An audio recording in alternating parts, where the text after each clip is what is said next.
Sarah Bofinger, welcome to the Plant Yourself podcast. Thank you for having me. Yeah, so I don't know if this is going to end up being audio only or video. We've been trying video and having some technical difficulties, but if people are watching it on the video, you've got a patch on your hoodie. Can you tell us what it says and what it means? It says the United States Olympic team, and I am currently training for the 2020 Olympics. And so today, one of my yoga friends brought me this sweatshirt. And so to me, this represents that I've already made it.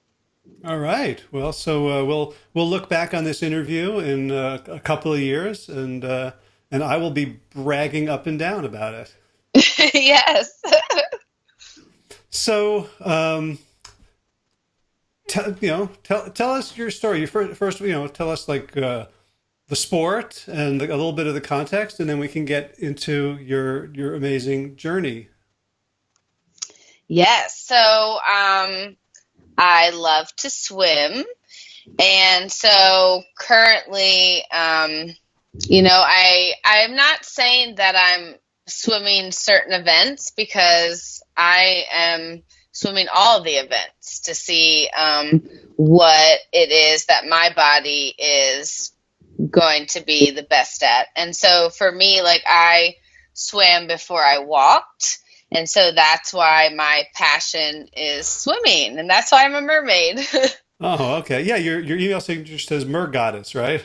Yes. Yeah. Yeah. You swam before you walked. Was that like oversight on your parents' part? Like they didn't notice that you fell into a river or something? How did that happen?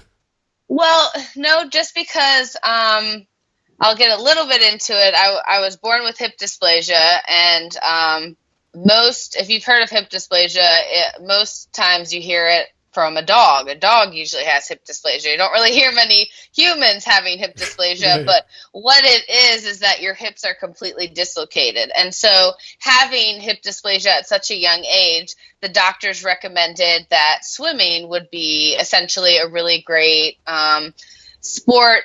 just like for me to do rehab. So I didn't actually think that I would, get into swimming, but it was just for me to just kind of de-stress because, you're on traction. There's a lot of stress going on in the body as a little baby, trying to get all these surgeries. So I was able to get into the water, and that helped me, kind of define me, right? Because most children like walk maybe before they're a year. I think it took me a year and some months to finally be able to walk. And so for me, just the water was that for me. Gotcha. So do you have memories of that time, or is this all like stories you've been told by your parents and others? I have like a few memories, but not like really clear. I mean, I know that, yeah, my parents, they were really, I was the firstborn child. So this was all new for them. They didn't have any children before. So they wanted to do the best that they could for me and to make sure that I could still live a happy, healthy life, right? Hmm. So what did the surgeries and the rehab do? Did it bring you back to quote, normal hip function, or was there lingering issues? So I needed to have 6 surgeries before I was 3.5 years old.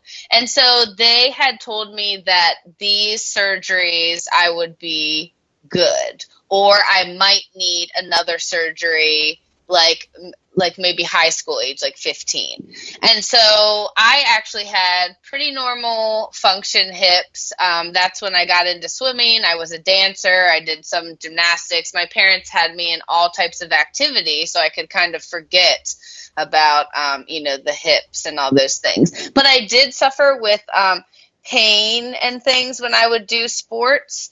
And so then that later led to when I was 15, I went to the doctor and they told me that I needed to have a seventh hip surgery. And what had happened was on the right side of my hip, most of that was done with most of the surgeries. But on the left side, the cartilage was wearing out. So you probably hear this in older adults: when the cartilage is running out, they're going to need to have a hip replacement.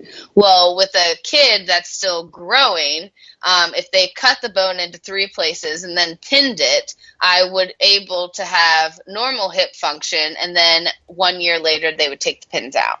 Mm-hmm. Gotcha. So is that what you did? Yes, that's what I did. So I had the surgery. That surgery for me led to some addiction and, some other things, because that surgery, it took me out of my element, because now you've already had these surgeries, and then at 15, you're having another one that you didn't think that you needed. Mm. And addiction to pain meds? Yeah, pain meds, because this surgery I was put on a morphine pump, and the morphine pump was essentially to, just help with having the pain because you had this reconstructive hip surgery. I was on crutches for about 2 weeks, but I was on the pump in the hospital for about I was in the hospital for about a week, but I was mostly drugged out. I mean, I didn't really recognize. I'll say that I don't even really remember that, but I just know that I was on that morphine pump, and that just led to doing Tylenol, codeine, pain pills, and through all my life just kind of led to destruction. So you were out of it in the hospital for a week. Then I guess they sent you home with a prescription for like 90 days worth of pills? Mm-hmm. Yeah, Tylenol with codeine. They would send, that was the main one that they sent me with. But then once I would take a lot of like ibuprofen and things, because it was just like I had in my mind that my hip was going to hurt. And so now I got used to taking something when my hip would hurt. Gotcha. And I'm trying to picture like this sort of, I don't know the story, but I'm picturing like this sweet suburban girl who's a gymnast and a dancer and a swimmer suddenly having to figure out how to become an opioid addict. Yeah. Like how did you do it? Like did you just sort of intuit your way towards it? I mean, it's a skill. Like if you told me to become a drug addict, I wouldn't know how to do it, where to go, how to source it, what to take. How did you navigate that? So I'll say that for me, falling in love with swimming and all those things, like that was my dream to, be an Olympian. And so at 15, if you have followed the sport or anything, a lot of the good swimmers, they kind of make the Olympics at 15 years old. So for me, when I had this moment of, just feeling like unworthy for myself, I then allowed myself to, just basically, I just felt so bad for myself that for me, the pills was that way out for me. Instead of like talking to someone or, just like saying, hey, this was a setback. Let me like go through and like move past this and I can still do it. But for me, I had given up. And so giving up was like, oh, I'm just going to take this pill. I'm just going to do this and, I'll get through it.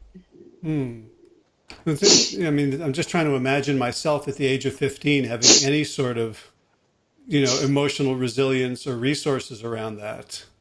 Yeah. So how long did that last? So I'll say, like my parents also were, like they kind of got like when they knew the doctors were giving me these things, like they kind of like took a hold on that. But like as you're in high school, you ask around. People, have different things. They have their parents getting things. So this lasted it went through all the way to even when I went to college. It really, like, I'll say that, like, actually it kind of went all the way until 2014 when I decided to find holistic healthcare options. without using pills, like to find ways that I could relieve any pain that I was having without taking a pill.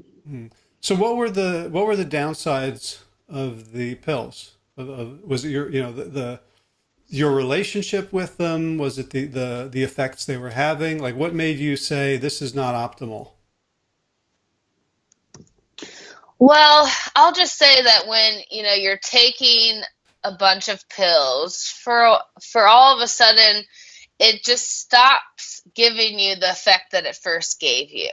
Mm. So, you first are like, oh, this is working. And then eventually, like when you're taking like one Aleve or two Aleve or, ibuprofen or, 5 or 6 of these pills and finding that it's not really doing anything for you, you're just like, okay, what is the point of this? And is this my life?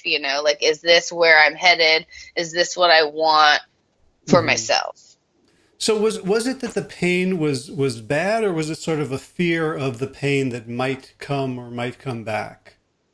I believe that it was a fear of, the pain coming back and attracting those scenarios that I was born with and then had to have those surgeries again to keep reoccurring in my life, because I didn't want to have a hip replacement. I didn't want to have, and I didn't even want to have that last surgery. I hoped that it was all done, but I think for me, like, yeah, just constantly thinking that, oh, I'm going to be in pain, or, people saying, oh, be careful, you have these fragile hips, like that, all those, those words, those things that I would be thinking really made it so I believed that.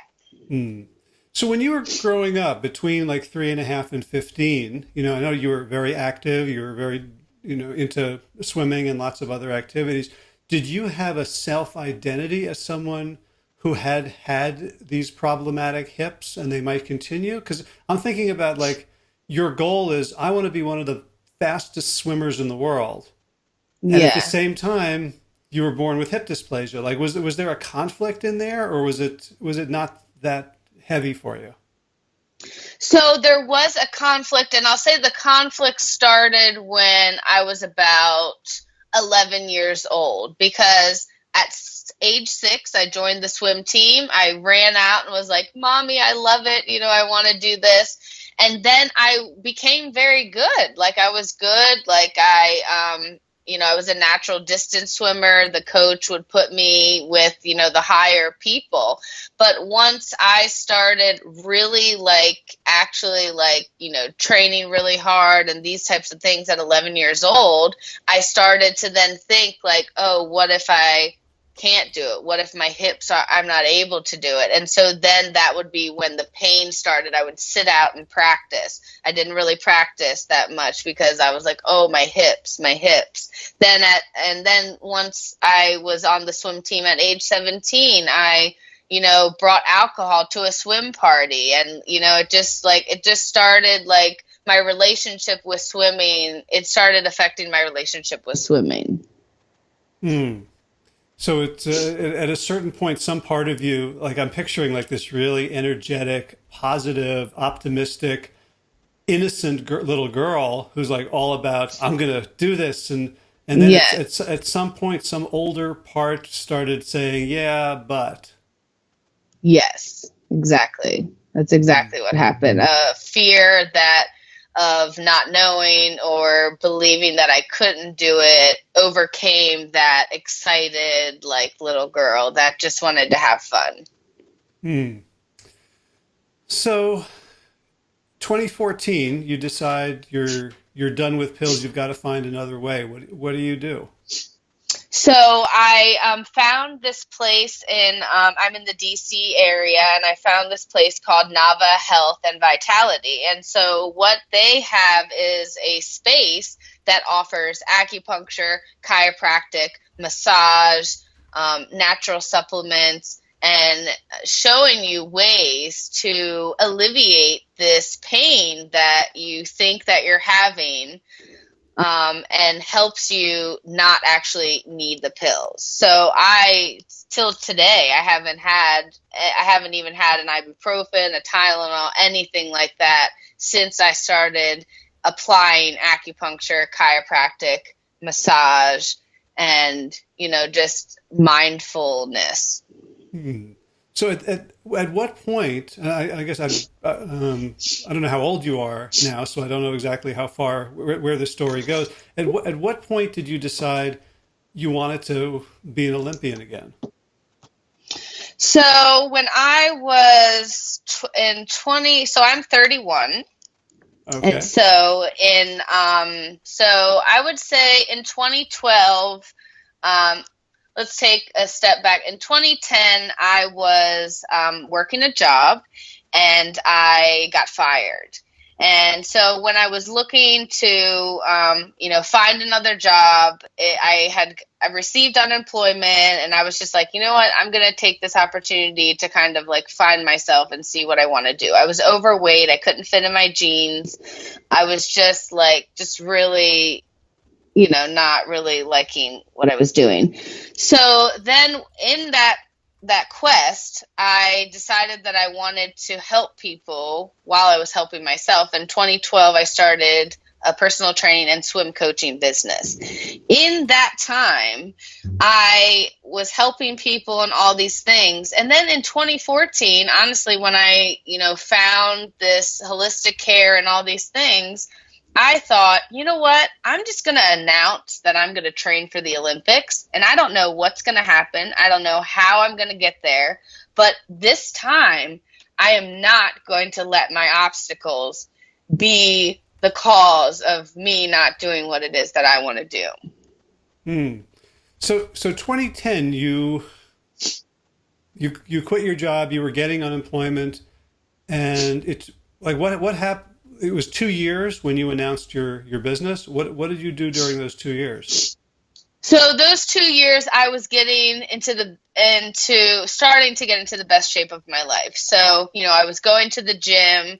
I had cut out alcohol at that time because from, college, I would say in 2010 was when I actually stopped drinking alcohol altogether. So, end of high school, early college, I was drinking a lot of alcohol. And in 2010, when I lost my job because the alcohol was just kind of getting ridiculous and the pills and everything, and I said, you know what, I'm going to at least stop this. I stopped eating fast food. And so I just started being more aware, starting to really love myself, because when you start to really look at your life and what it is that you're doing and you're not happy with what you're doing, you start to then like, okay, let me make some changes about myself. And so that's what I did for those 2 years. And then I really created the personal training swim coaching business because I felt like I needed to create some kind of, abundance or money for myself so that I could then train for the Olympics. So, I was always putting the Olympics or training or whatever it is that I wanted to do last and trying to then, I'll make this amount of money and then I'll go and do it. But then in 2014, what had happened was I was inspiring so many people, I was motivating people, and I was running myself down, and I wasn't doing what it was that I wanted to do. And I wanted to see how far my body could go, how far I could push myself. And so in that time, I said, you know what, I'm going to do this, and I'm going to do it, and I'm going to train people. And, and that was how I got to 2012 and 2014. Gotcha. So, what was your family thinking at this time? This girl with all these possibilities and skills, and seeing, I don't know how much you hid from them about your addictions. What was that like? Well, I'll say that they saw a lot of a person that maybe I would have never wanted them to see. Especially like in college, I went to Frostburg University, and I failed out. I got a 0.75 because I was just interested in drinking alcohol and not really attending classes and not really applying myself because, again, I was just so lost. I was using the alcohol and the pain pills to try to find myself, but what I was actually doing was not finding myself. I was just like destroying myself. And so my parents saw that. My dad would go to church, every day and just pray that, I would find myself. And I was surrounded with other people that were similar, like the people that I dated, they reflected who I was at the time. And, and it was just an interesting time for me. And they really, it was really probably sad for them because they did so much for me. And so they just didn't understand why I would be like that, Sorry, I'm a little remembering this. Yeah. So 2014, so we'll take it to the positive place. So that's when you figured out how to cut out the pills and do these other nourishing things. Yes. So what happened then?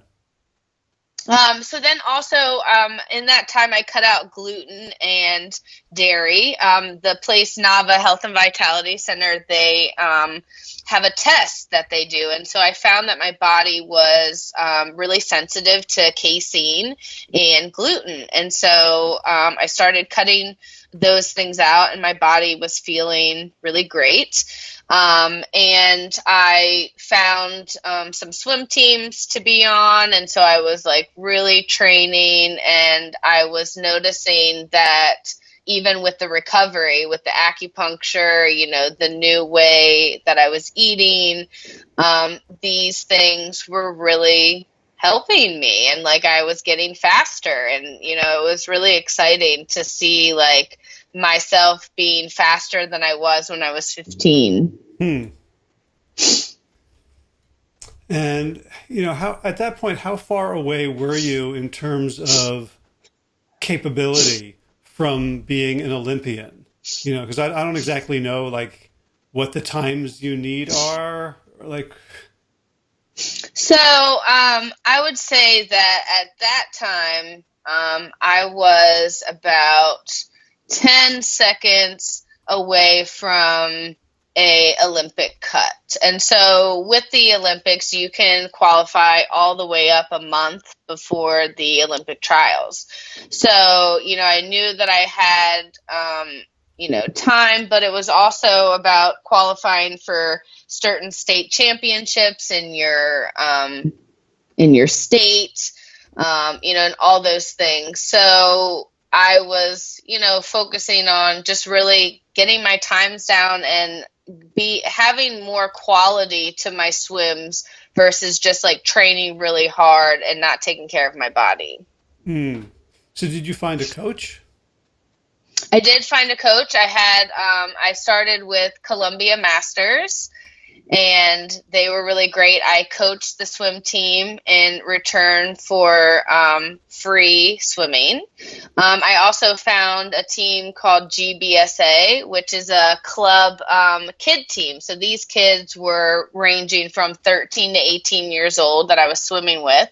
And in return, I was giving them some of my strength training tips because most of how I've gotten stronger is by really dedicating myself to my strength training outside of the pool. And they were able to help me with my technique and, just different things in the pool, the cardio and all those things in the pool. Mm-hmm. Gotcha. So you said 10 seconds away. So what did that mean? What sort of distance are we talking about? So I was swimming events like the 50 free, the 100 free, the 100 fly, the 200 free. Those were the events that I had been concentrating on. I've always been a distance swimmer, which a distance swimmer swims like 500 is like your shortest race, and you can go all the way up to 1,000, 1,500, 1,650. But I wanted to do something that people told me I could never do, and that was be a sprinter, because I'm 5'3". If you see, Olympic swimmers, they're like 5'9", 5'7" maybe is the short. I think Janet Evans was 5'5".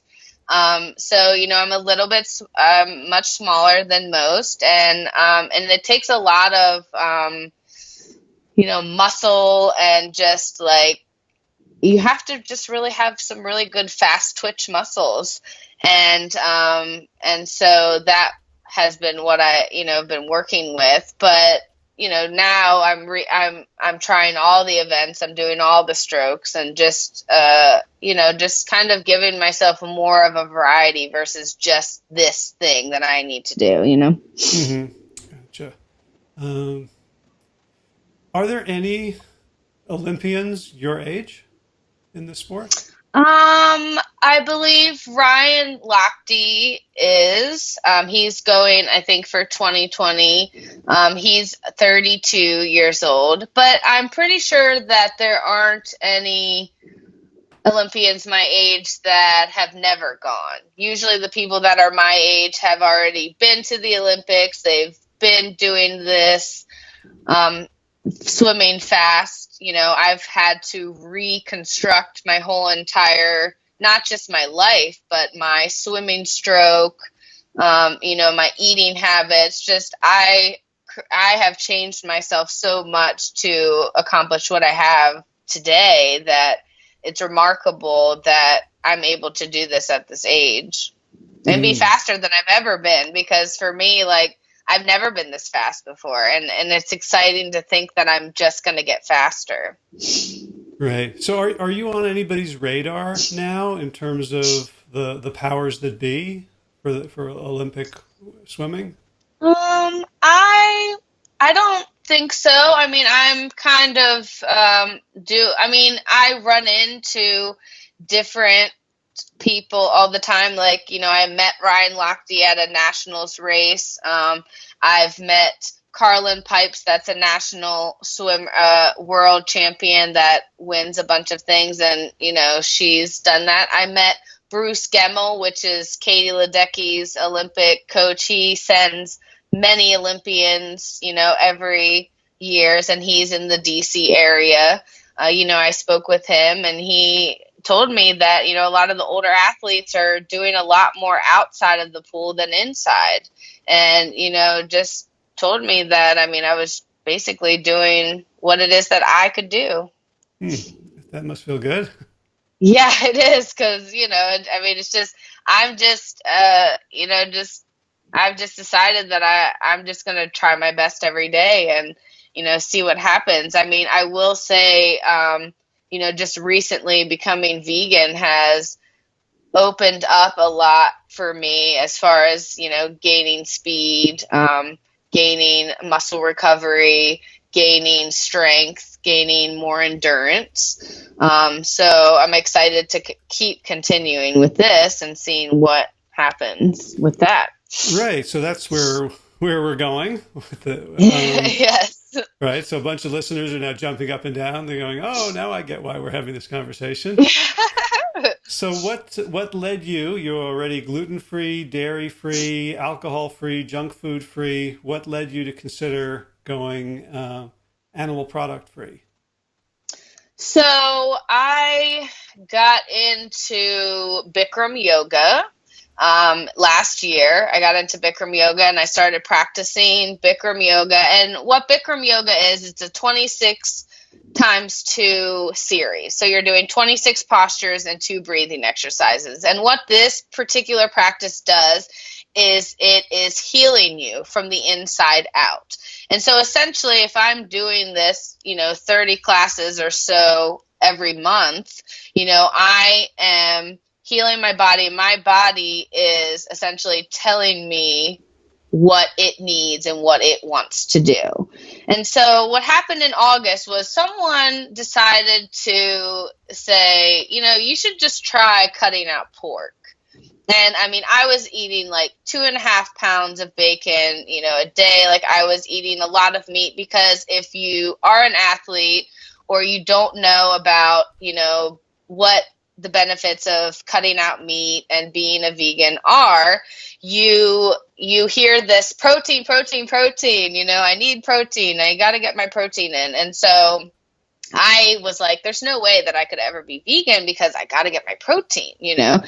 And so, but the moment that I cut out pork, my body was like, chicken and beef are heavy. Then for 2 months, I did a fish diet and my body was like, this is heavy. And I just decided, my boyfriend and I were like, let's just do a 15-day experiment. Like, we're not going to like say we're vegans, but we're just going to like try it out and see what happens. And in those 15 days, I had so much energy. I could do like 5 workouts one day, come back the next day and do another 5, just like continuing working out all day long. And I was like, I'm sold. Like, I'm sold. Like, I don't need to go back, and what's also great is that like what I influence so many people on a daily basis. And when they found out that, I was going vegan and I was trying this way, so many other people wanted to try that way too.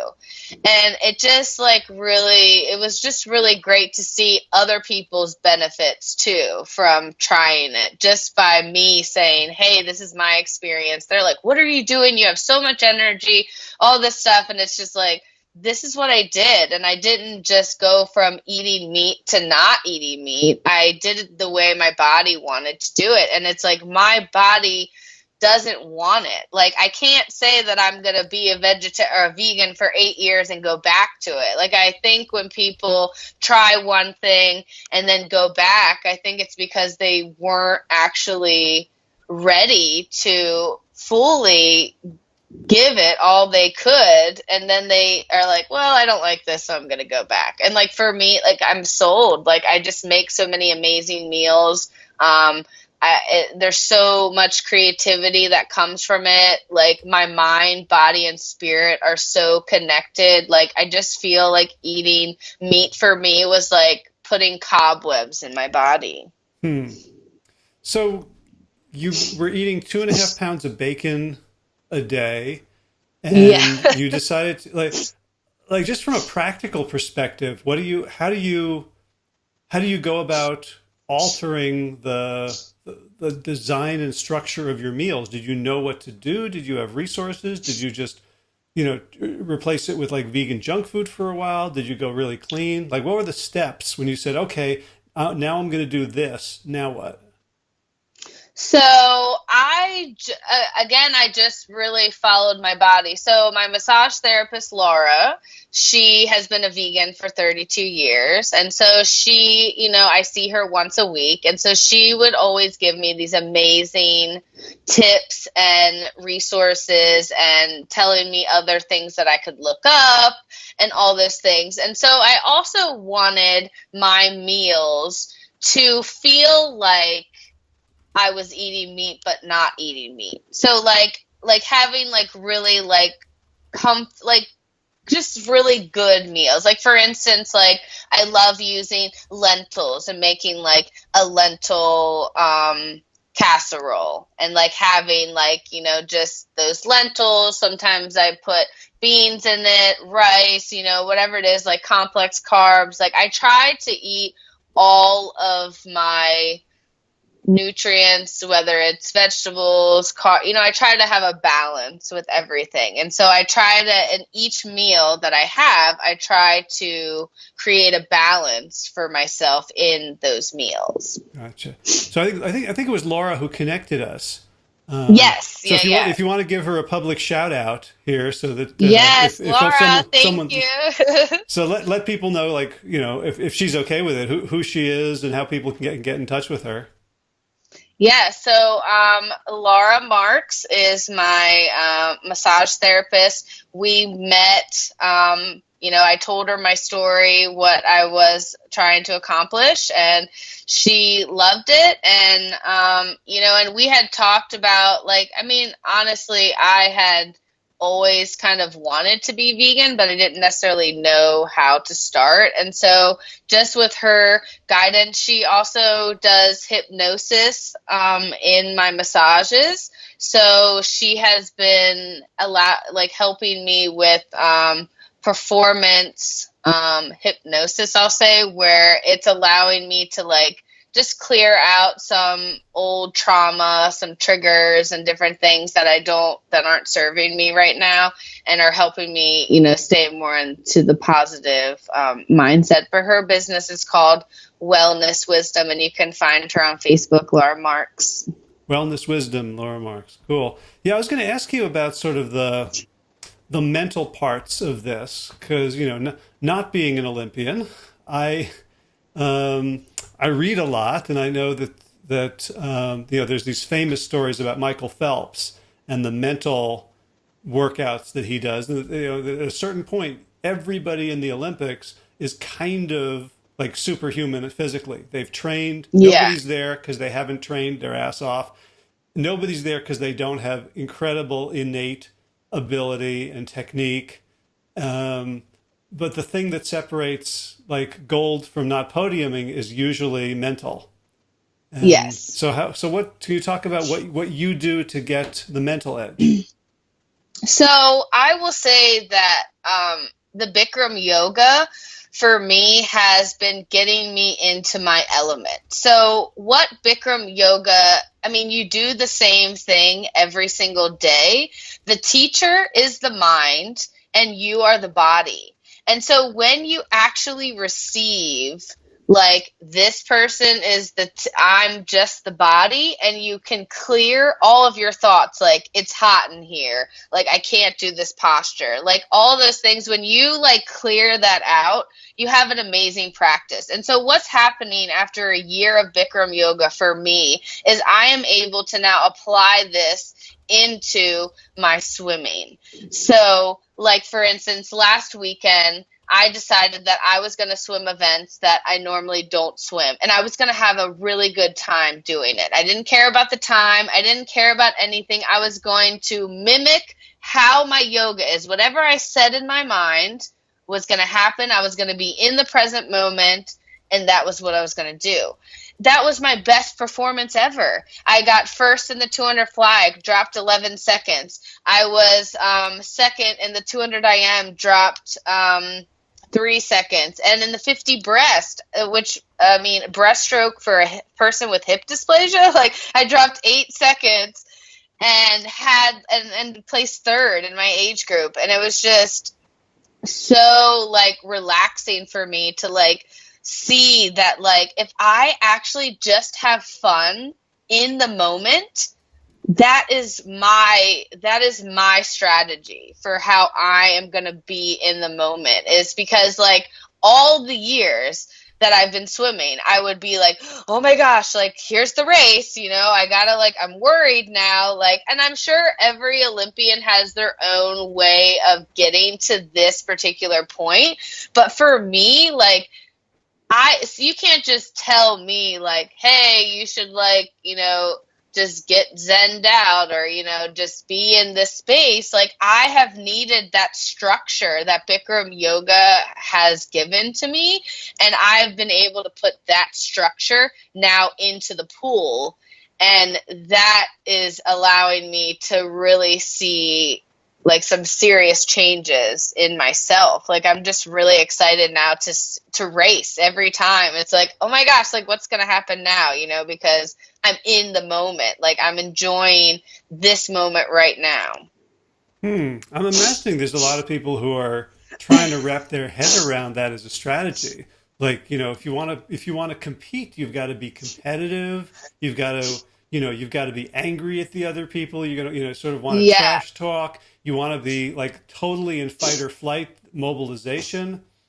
How do you mobilize your body for that intense expenditure without going into, a fear response or a danger response if you're totally, like, loving life at that moment?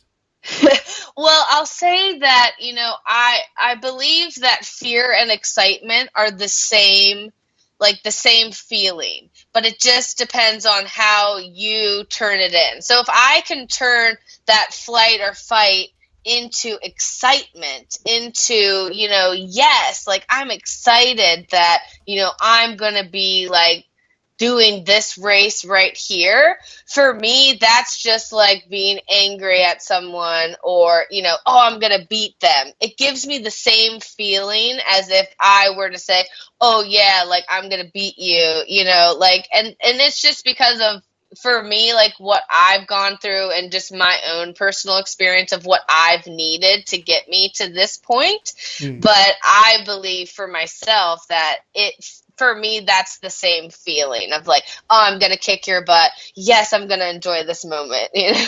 Wow, that's so fascinating. And I'm just finished listening to a podcast. My friend Peter Bregman has a podcast, and he interviewed Lisa Feldman Barrett, who wrote a book called How Emotions Are Made. And she talks about just that thing that our brains interpret sensation and then decide what the emotion is going to be. And it's so fascinating to hear you, articulate that as an experiencer and a practitioner of that. Yes, and I'll say that, I mean, honestly, becoming vegan, today is my 120th day, 4 months now of, being vegan. And I'll say that it's just getting more and more clear for me. Like, I mean, honestly, just last weekend, March 3rd, was when I really experienced this experience of like excitement and how I'm going to approach my strategy when I swim. Because before I would get like so wrapped up, like for instance, February 15th, I had a race. Bruce Gemmell was there. There were so many fast people there.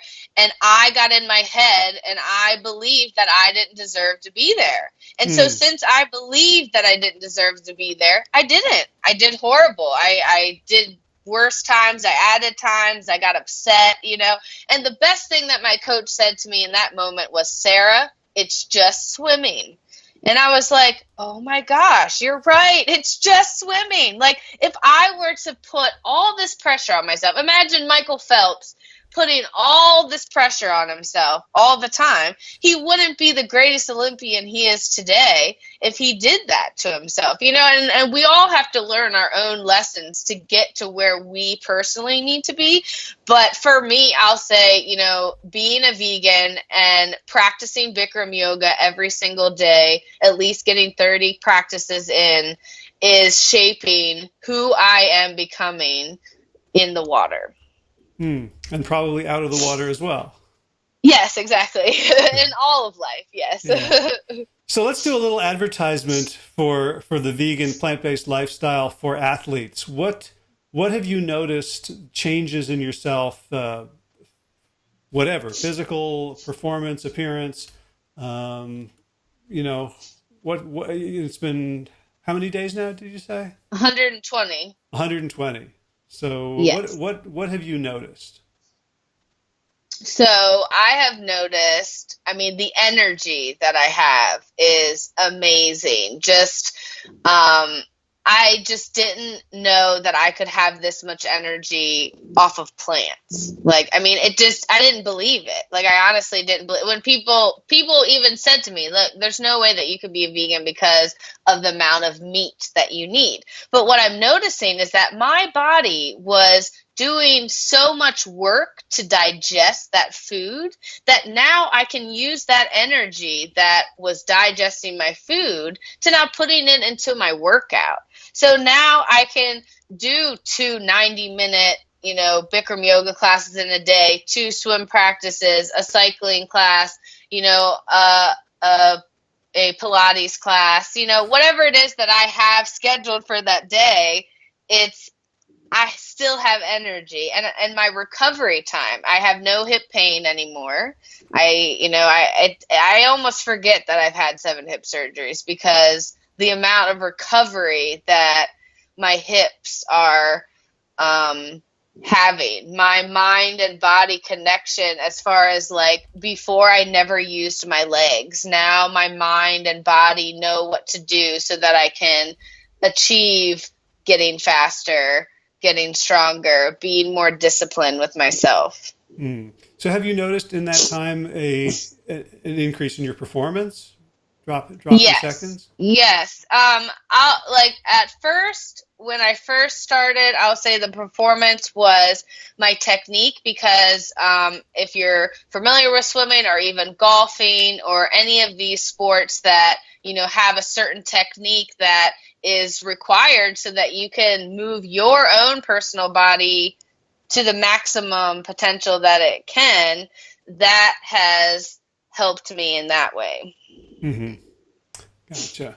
And as far as times, like I said, last weekend was really the first weekend that I really had like an exceptional race where, I was able to put because I felt like I could still go faster. Like I just noticed that, oh my gosh, I went this fast. I know next time I can go even faster. And like when I told people, even some people that were vegan, when it was even like 90 or 100 days, they're like, oh my gosh, you're going to get faster. And like, I believe that, and I can see it in my performance, in my practices, now in the races. Like, that 100 mark, I think, was like a gold mine for me to be like, okay, let's see what's going to be coming next, because I have some big races coming up. Like, I'm going to be traveling to Indiana for national championships. I'll be in Orlando in July. And so I have some pretty big races coming up. And so I'm excited to see what will happen with my times this year.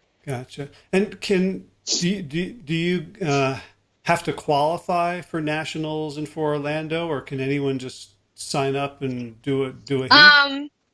Yes, you have to qualify. I've qualified in all the freestyle events so far. So this weekend, and I have another meet in Virginia to see if I can qualify for other events. So then I can choose what it is that I want to do. You can swim up to 6 events at the national times. And this is U.S. Masters. So this is people ages from 18 to 100. They're all swimming, and they all have certain times. Like I'm in age group 30 to 34. So I'm going to be getting the times for my age group.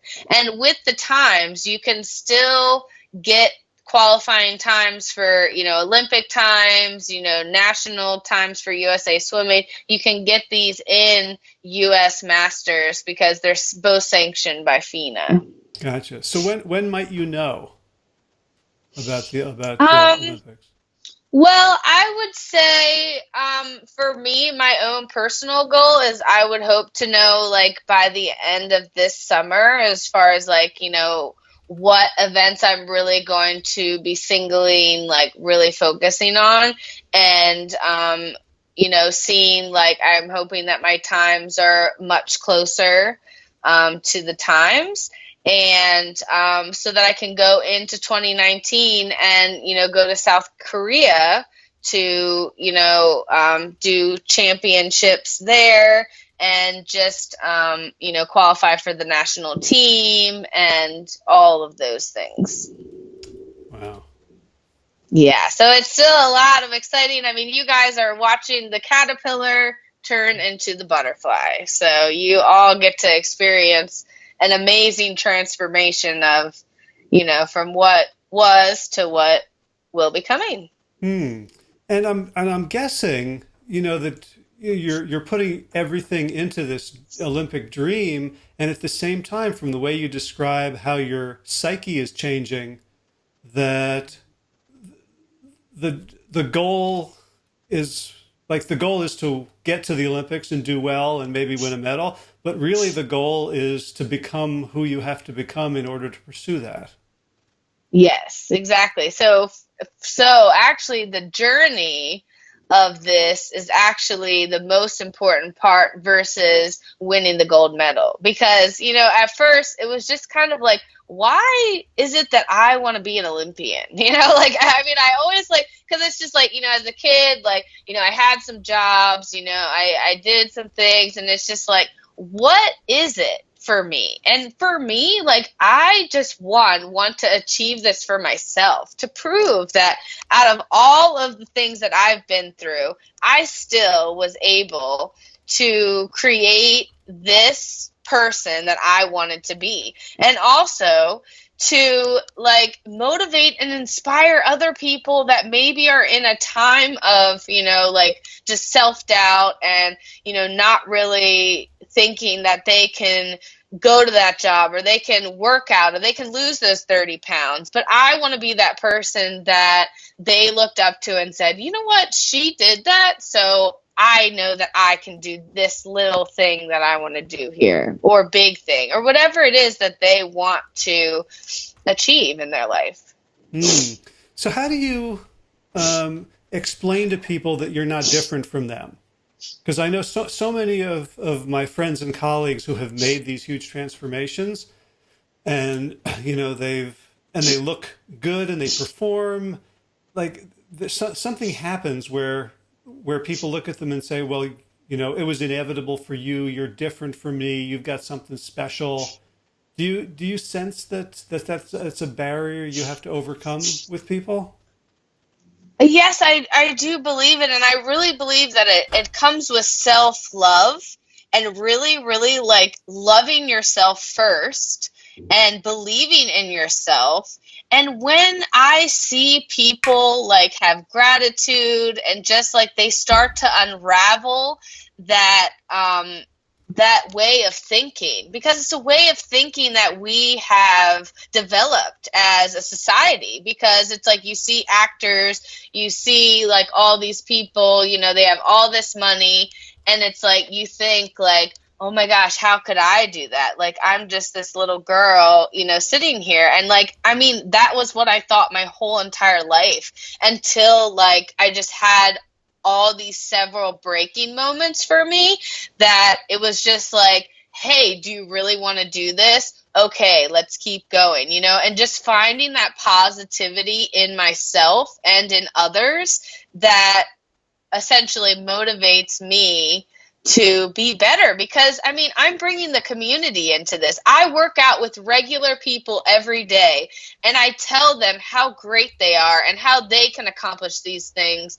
because I'm doing it every day. And like, for me, it's not even about like being famous or anything like that. It's just really about unraveling that conditioning that we all have at some point in our life, and we all can unravel it and be our best selves. Okay, but how did you love yourself? Was it a decision? Because I know everybody hears that, and it's like a nice thing to see on a Facebook meme or a doily, like believe in yourself, you love yourself. Yeah. And yet, there have been plenty of times in my life where if someone had told me to love themselves, I would have wanted to punch them in the nose and say, but you don't know how profoundly unlovable I am. Like, do you want me to believe a lie?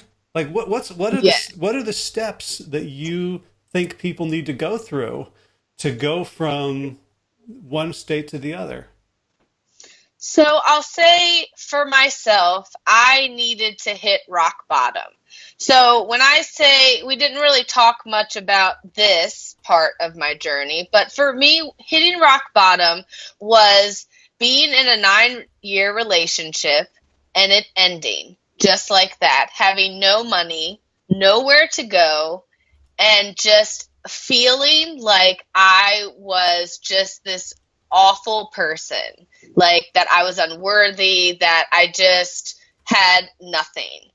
And so what happened in that moment was I started meditating, and I started meditating to find God, source, like to find like that oneness that is in me. I wanted to find it for myself, and I became very curious and very really like that was what I did. And so I did a lot of meditation. I started meditating maybe 10 minutes a day. And when I say meditation, you can put some like cool, little sounds on and just sit with your thoughts. What are you thinking? What is it that you're saying to yourself that's creating this way of thinking for you? What is this doing for yourself that you are allowing this type of self-doubt, this talk that you're saying to yourself, like, what is creating that? And so the more that I sat in my thoughts, when I was able to fully forgive my ex-boyfriend for terminating that relationship, because at first it feels like it's the worst thing in the world.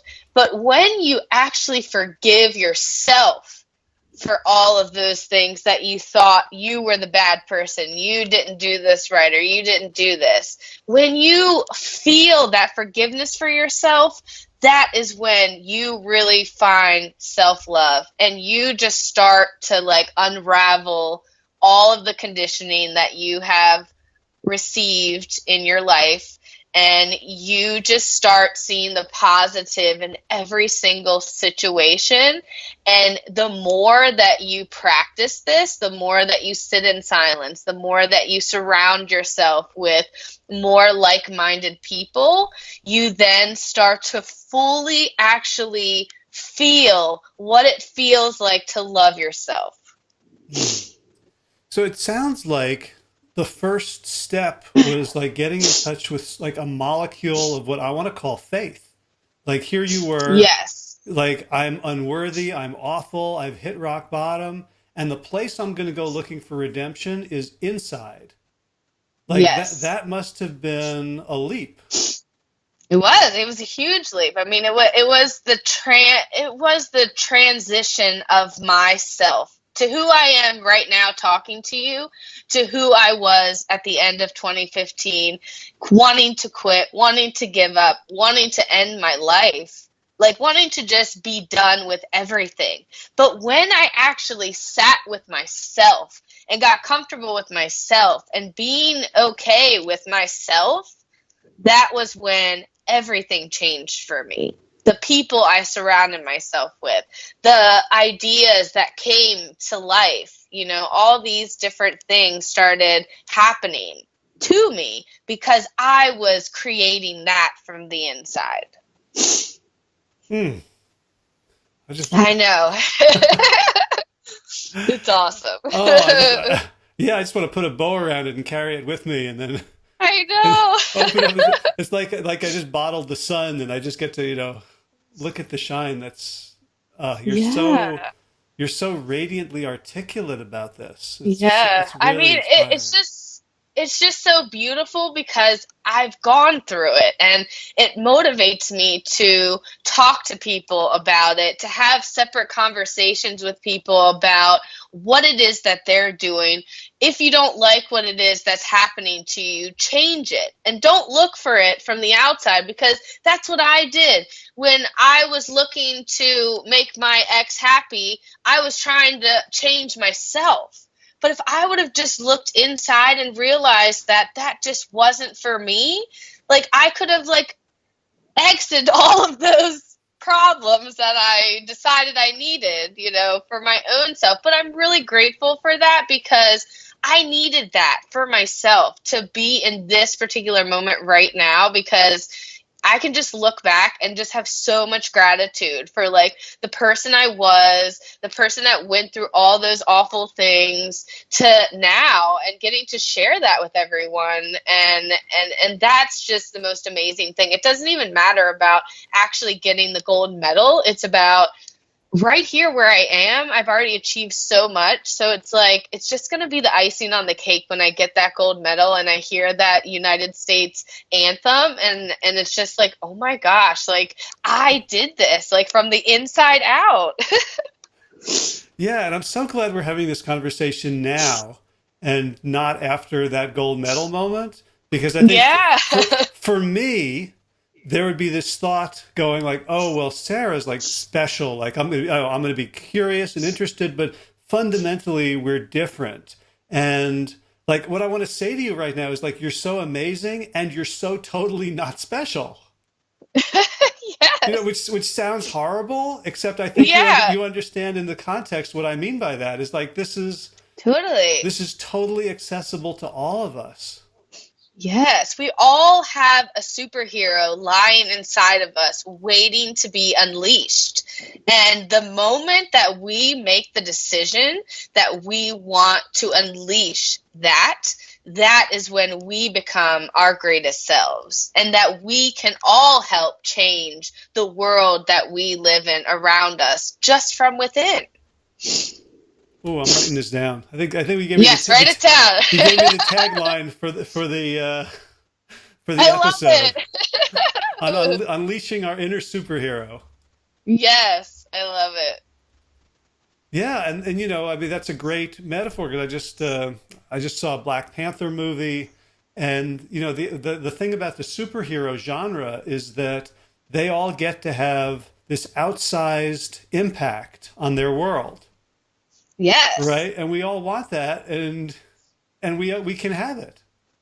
we can. But like some of us, like for me, even like I needed to hit rock bottom for me to see that at rock bottom, the only way is up.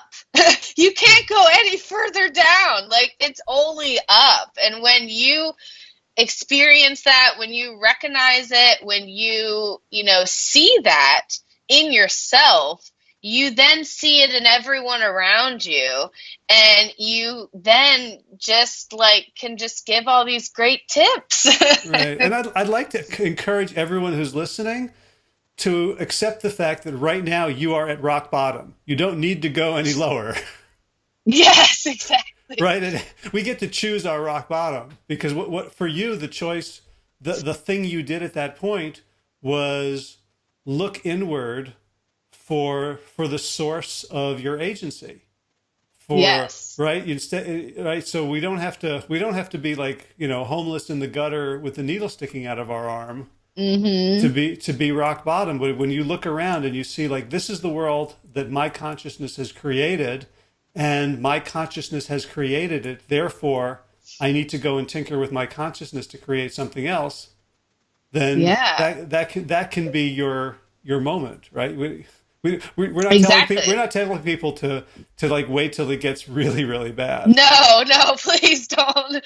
Like, yeah, just, I mean, if you were to just look at your own life right now, and if you were to say, how can I make this better? And if you just took 10 minutes to sit with your own thoughts each day, you will find that you will start to shape what it is that you want on the outside. And I just did an interview a few weeks ago with Emily Fletcher of Ziva Meditation, and her meditation practice follows the same thing. Like the first couple of minutes is mindfulness, the second larger chunk is meditation, and the third is manifesting, where you use the energy to then create in your mind your external reality. Yes, exactly. And that's what I'm doing. That's how I'm getting to the Olympics. See, I'm telling you all my secret. I'm going within.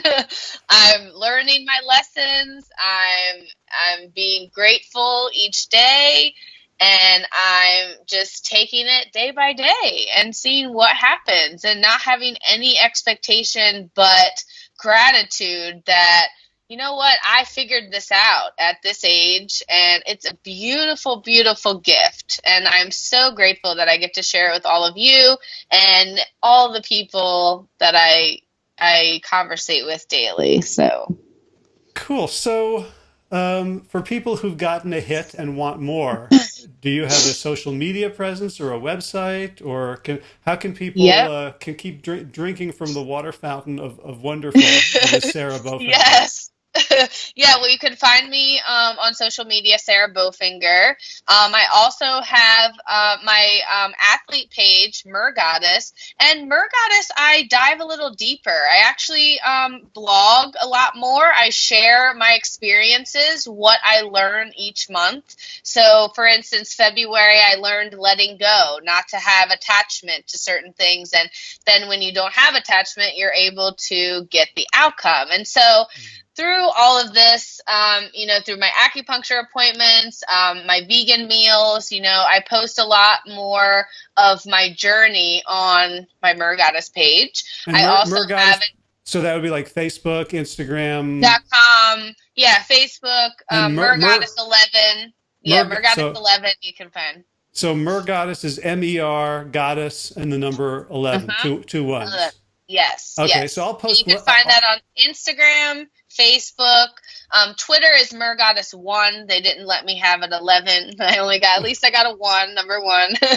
On those. I don't have a website yet, but that is coming because I've started to create events for the community called Fly, First Love Yourself. And so I'm sharing with people how you can actually first love yourself through meditation, through acupuncture, through exercise. And in that, I'm showing people also how to eat a meal without animals so that we can, love ourselves just a little bit more. Awesome. Do you know what the URL is going to be? I would assume that I would make it mergoddess.com if that's available. But I am, yeah, like I said, I'm just, when the time is right, I am doing it because I am living, this is my full time. Like I'm not chasing money, I'm creating what it is that I want from the inside, and I am receiving everything that I need when it happens. So, I'm excited to see when all of this happens. It's going to be great. Awesome. I'm so excited. I'm going to be following all of those social media channels, and we'll hear the anthem in our heads. Yes. A couple of years before they're actually going to be playing. Where is 2020? Is that In Tokyo? In Tokyo. Yeah, so that's going to be really exciting. So, the first step is making the Olympic team, and then you have to be top 2 in the Olympic team. And so, and then in August, you would go to Tokyo. All right. So I'm just excited to create what it is that I want, and hopes that, I can be the leader to help others create what it is that they want, and we can essentially help change the world. Awesome. Awesome. So I hope you'll save a few minutes in your schedule for me when Of course. Today and Good Morning America and all those Yes. are knocking on your door. Yes, of course. Yes, I will. I'm so excited. Cool. When the time is right, they will all be there, and I'll have space for everyone. Awesome. Well, Sarah Bofinger, it's such a pleasure and an honor and an inspiration to hear your story and to be allowed to share it with others. So thank you so much for everything you're doing. Best of luck, and thank you so much for taking the time today. Thank you so much. It's an honor to be on your show. So thank you. All right. Be well.